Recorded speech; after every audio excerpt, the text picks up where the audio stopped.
Bendiciones, hermanos y amigos que nos escuchan. Damos gracias a Dios una vez más por su infinita misericordia y su grande amor hacia nuestras vidas. Hoy vamos a leer el versículo 13 y 15, dando continuidad a nuestro estudio. Dice la palabra de Dios: porque todos los profetas y la ley profetizaron hasta Juan. Y si queréis aceptarlo, él es el Elías que había de venir. El que tiene oídos, que oiga. El Señor Jesús estaba anunciando que Elías había venido en Juan el Bautista. El espíritu de Elías que se manifestaba en aquel profeta de Dios, en esta ocasión se manifestaba en Juan el Bautista, quien había cumplido la predicción del mensajero que iba a venir, de acuerdo a lo que dice el profeta Malaquías en el capítulo 3, verso 1. Dice: "He aquí yo envío mi mensajero, el cual preparará el camino delante de mí, y vendrá súbitamente a su templo el Señor, a quien vosotros buscáis, y el ángel del pacto, a quien deseáis vosotros. He aquí viene, ha dicho Jehová de los ejércitos". La palabra del Señor, hermano, nos anuncia que Juan era el mensajero que se había profetizado para venir y anunciar la llegada del Señor Jesucristo. Como el Señor, por medio de ese profeta, anunció que venía alguien mayor que él, del cual él no era digno de desatar la correa de su calzado. En Mateo capítulo 11, verso 18 y 19, dice: porque vino Juan, que no comía ni bebía, y dicen: tiene un demonio.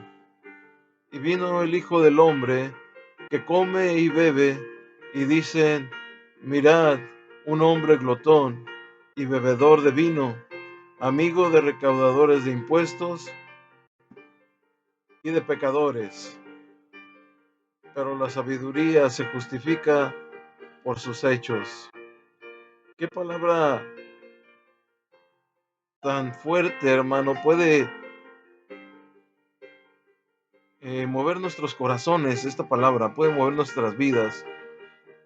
Porque, mire, hermano, aquí lo que dice la palabra de Dios, que Juan era austero, Juan era severo, y tal vez diría yo era brusco en su manera de hablar, por lo que muchas personas no se sintieron cómodas con él, por la forma de ser de el profeta Juan el Bautista.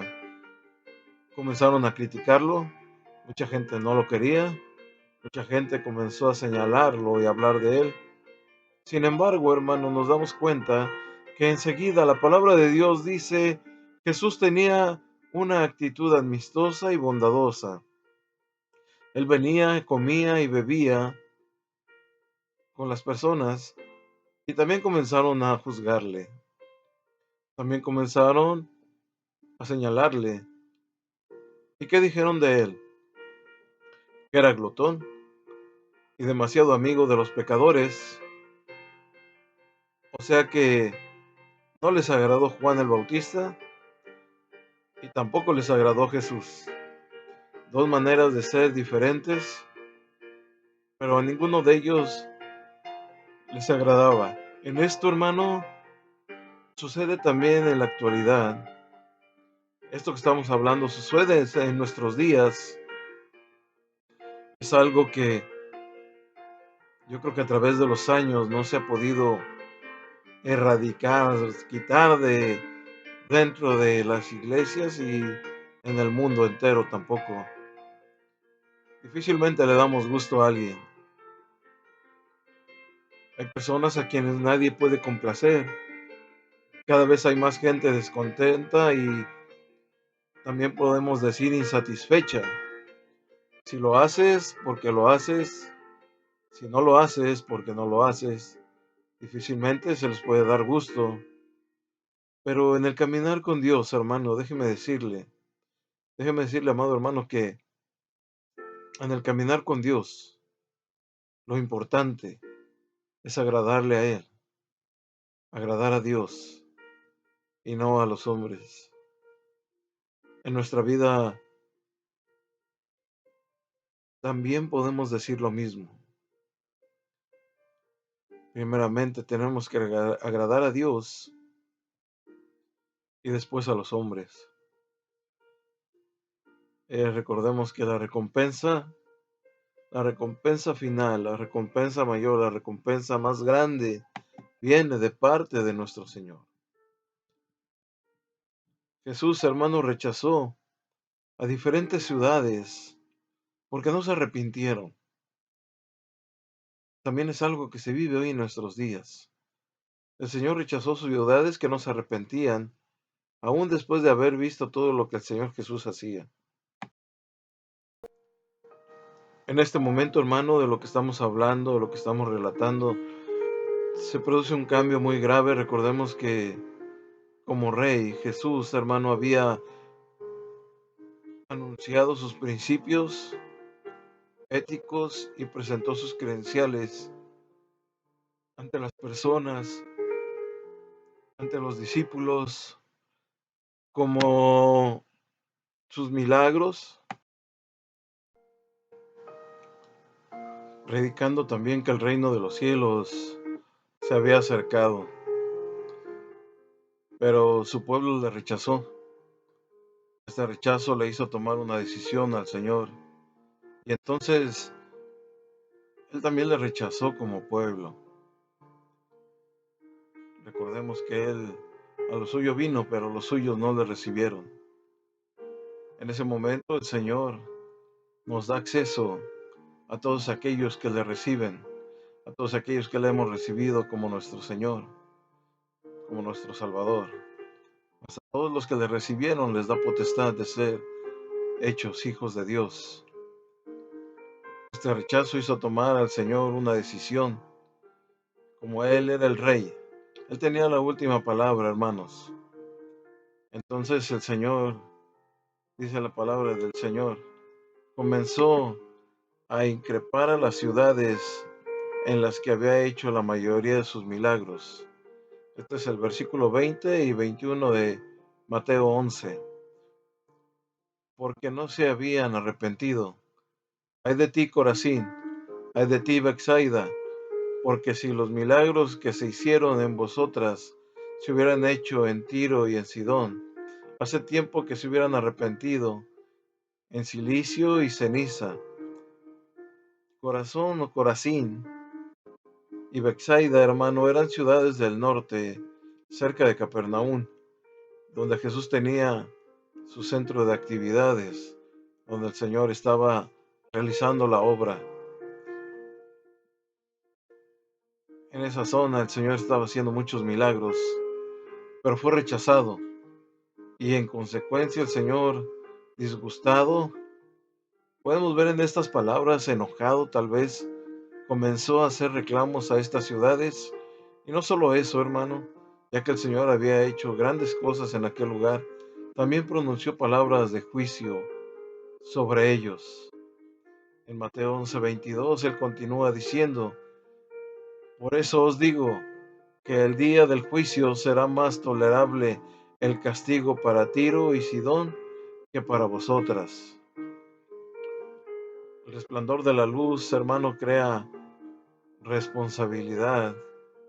El Señor nunca realizó actividades ni fijó su residencia en Tiro y Sidón, pero pasó mucho tiempo en la zona de Corazín y de Bethsaida,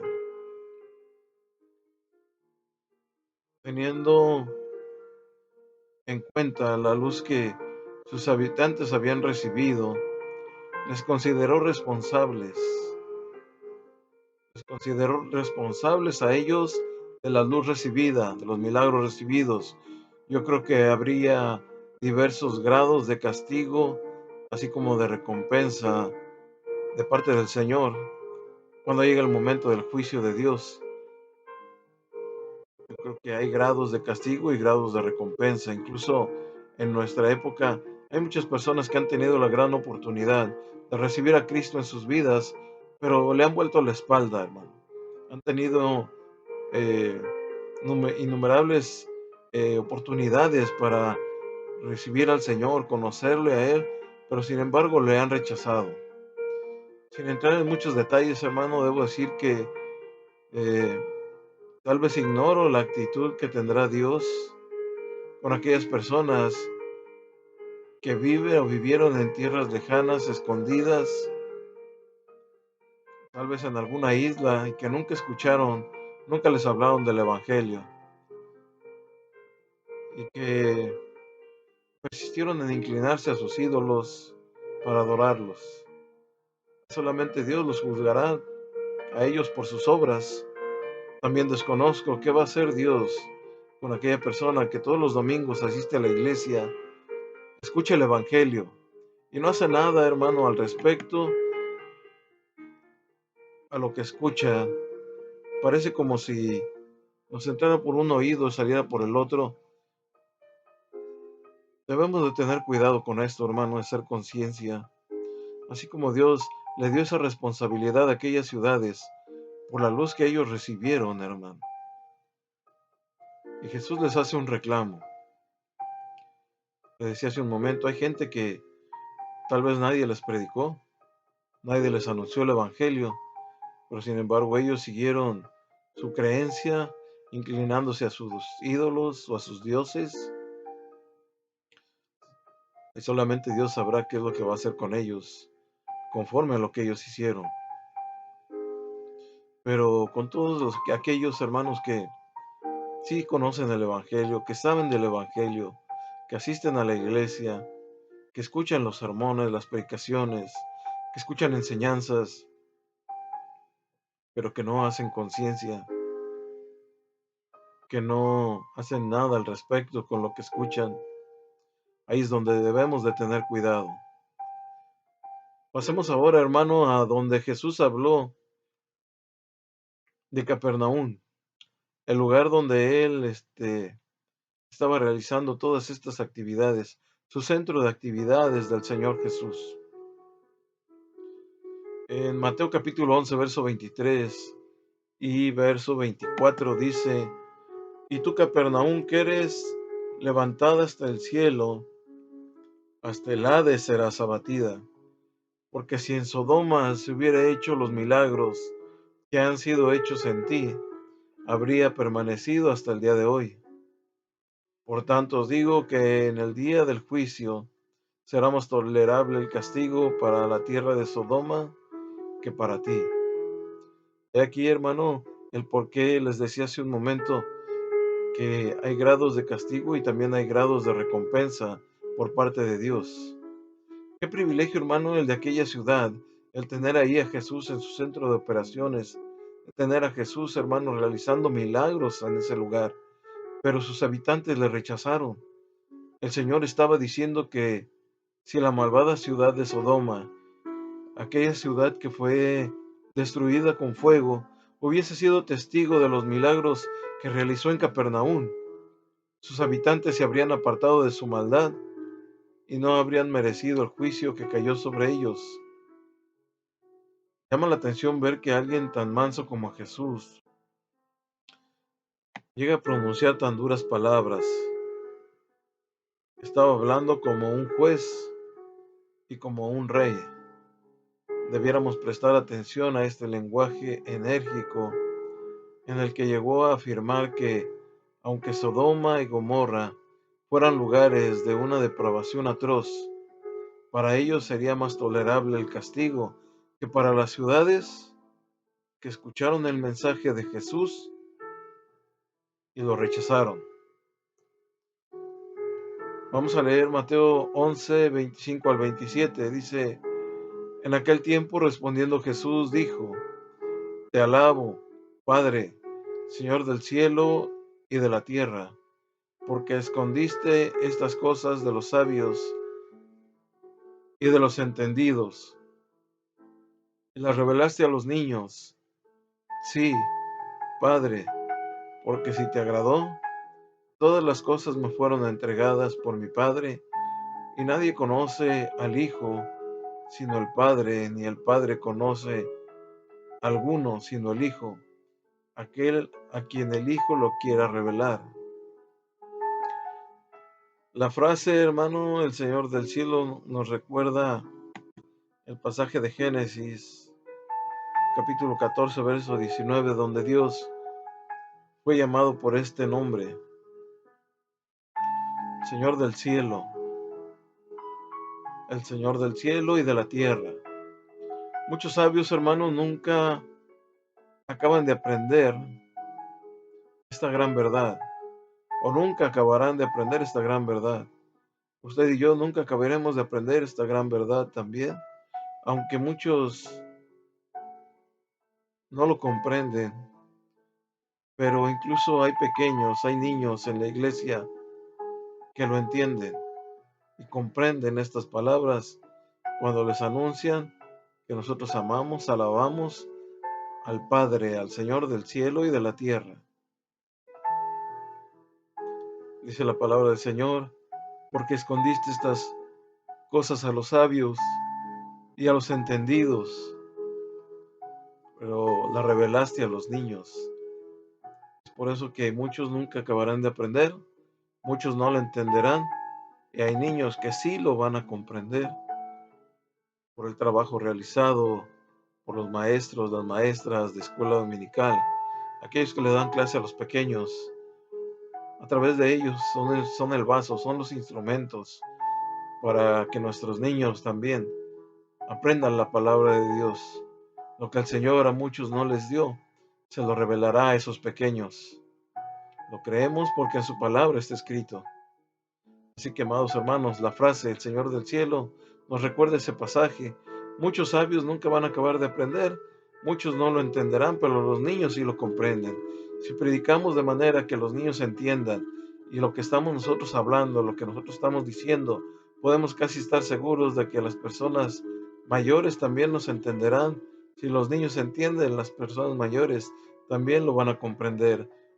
Solo que a veces sucede que los niños lo comprenden y a veces los adultos no lo captan, pero pues está escrito en la palabra. Las últimas palabras, hermano, de este párrafo constituyen otra forma de expresar la declaración del Evangelio. En Juan capítulo 14, verso 6, cuando Jesús dijo, nadie viene al Padre si no es por mí. Es una forma de expresar la declaración del Evangelio. Todo es a través del Señor Jesús. Leamos, hermanos, los versículos de la última sección de este capítulo, en la que Jesús extendió una nueva invitación a los individuos. Este párrafo nos muestra la ruptura definitiva y un cambio en el mensaje del Señor. Hasta este momento el Señor había sido proclamado. El siguiente mensaje dice, arrepentíos porque el reino de los cielos se ha acercado. Él había presentado sus credenciales y fue rechazado como Mesías. Estas ciudades que hemos mencionado le volvieron la espalda y así lo haría también Jerusalén. El Señor entonces adoptó la misma actitud que la nación de Israel y ya no les presentó el reino él se encaminaba hacia la cruz y su invitación comenzó a dirigirse a los individuos. Escuchemos las palabras que el Señor les da. Ahora hace un cambio el Señor en sus palabras. Dice, venid a mí, todos los que estáis trabajados y cargados, y yo os haré descansar. Mateo 11, 28 al 30. Llevad mi yugo sobre vosotros y luego aprended de mí, que soy manso y humilde de corazón, y hallaréis descanso para nuestras almas, porque mi yugo es fácil y ligera mi carga. Este lenguaje, hermano, presenta un contraste con lo que fue expresado hace unos momentos por medio del Señor Jesús. Anteriormente, en el capítulo 11, hermano, pero en los versículos anteriores, el Señor, hermano, con esas palabras nos hace como salir de una noche fría de invierno, unas palabras de reprensión, de reclamo, de enojo, de, ¿cómo podríamos decir? De tristeza también. en esa noche fría de invierno, Él nos hace entrar ahora con estas palabras en un ambiente cálido a un día de primavera. Con estas palabras dice, venid a mí todos los que estéis trabajados y cargados, yo los haré descansar. Nos hace entrar en ese ambiente cálido. Es como pasar de la tormenta a la calma, como salir de las tinieblas a la luz. Este fue un nuevo mensaje de Jesús, quien se apartó de la nación en un sentido colectivo, hermano, para dirigirse al individuo. Hacía un reclamo a la ciudad, ahora hace un llamado a las personas individualmente. Ya no proclamaba el anuncio nacional de un reino, sino una invitación personal para encontrarse con Él, para encontrar en Él descanso, para encontrar en Él paz, para encontrar en Él tranquilidad y para encontrar a través de Él, hermano, la salvación. Cuando el Señor Jesús dice estas palabras que estaban cargados, muchas veces, hermano, cuando leemos estos versículos, decimos, venid a mí todos los que estéis trabajados y cargados, que yo os haré descansar. A veces eh, interpretamos esto como la rutina, como el cansancio del diario vivir, de las pruebas, de las luchas, de las tormentas, de tantos problemas que muchas veces vamos cargando. Y a veces nos desenfocamos un poquito de esto, hermano, cuando escuchamos este versículo, aunque en realidad el Señor, hermano, nos estaba hablando a los que están cargados, nos está refiriendo, hermano, a los que están agobiados por el pecado, aquellos, hermano, que llevan esa carga de pecado. Recordemos, hermano, que las cargas, por eso el Señor dice que las cargas que vienen por medio de la obra, hermano, es fácil, su yugo es fácil, pero las cargas que son del pecado, hermano, y nosotros no logramos que el Señor nos haga descansar, nos confesamos delante de Él nuestro pecado y le entregamos esa carga al Señor. Déjeme decirle, amado hermano, que esa carga de pecado es una carga destructiva, es una carga que nos va a llevar a la perdición. Por eso es importante, hermano, que también entreguemos esa carga, la carga del pecado. La misma figura había sido utilizada por el profeta Isaías en el capítulo 1, verso 4, cuando él dijo, oh gente pecadora, pueblo cargado de maldad, generación de malignos, hijos depravados, dejaron a Jehová, provocaron a ira al Santo de Israel, se volvieron atrás. Gente pecadora y un pueblo cargado de maldad. El Señor Jesús quiere librarnos de todas esas cargas. Y cuando Él ofrece este versículo, hermano, no solamente es para la iglesia, sino para todas las personas que puedan escuchar, entender y comprender este versículo, porque toda la gente hoy el día está cargada de la rutina, está cargada de los trabajos, está cargado, hermano, de los problemas, está cargada, hermano, de su diario vivir, está cargada de pecados. Hoy el pecado, hermano, y la maldad se han multiplicado a pasos agigantados, hermano. Por eso es importante, hermano, comprender estos versículos, principalmente nosotros como iglesia, entender ese versículo. Tenemos que ser libres, libres de toda carga. Tenemos que ser libres, hermano, para servir, para adorar al Señor. Muchas veces viene la carga del pecado que ni siquiera a veces nos deja adorar en la iglesia. Viene la carga de pecado, hermano, que ni siquiera permite que le levantes las manos a adorar a Dios, que no le puedas glorificar, que no le puedas exaltar, porque viene la carga de pecado que viene a agobiar, que viene como esa pesadez que no te deja moverte, que no te deja hablar ni alabar el nombre de nuestro Señor. Por eso es importante librarnos de toda carga de pecado, hermano. Aquí encontramos también una imagen en el Salmo capítulo 38, verso 4, dice, porque mis iniquidades se han agravado sobre mi cabeza, como carga pesada se han agravado sobre mí. Algo, hermano, que muchas veces no deja pensar, algo que no te deja avanzar. El pecado, hermano, puede ser un arma mortal de Satanás para acabar con las personas, para acabar con los cristianos. La gente no entiende que está en pecado, pero el cristiano sí lo sabe. El cristiano sí sabe que está en pecado cuando comete una falla, comete un error. Y es importante ir a los pies del Maestro y pedirle perdón por nuestros pecados, por nuestras faltas. Estimado hermano, estimado oyente, el pecado es demasiado pesado como para que lo lleves. No podemos cargarlo a cuestas. Es el único lugar en el mundo donde puedes dejar tu carga, hermano, es en la cruz del Señor Jesucristo. Él la llevó por ti y Él te invita a venir a Él trayendo tu carga de pecado. Él puede perdonarte, hermano, porque en esa cruz llevó la carga de tu pecado, la tuya y la mía. Por eso es importante, hermano, hacerle la invitación al Señor, que nos deje descansar en Él y que estemos descargados ofreciendo al Señor, hermano, nuestras cargas, dejándole nuestras cargas y Él nos ofrece un descanso a nosotros. Se refiere, hermano, que la salvación del pecador por medio del Señor Jesucristo, hermano, es una declaración que hace el Señor cuando dice, tomad mi yugo sobre vosotros y hallaréis descanso para vuestras almas.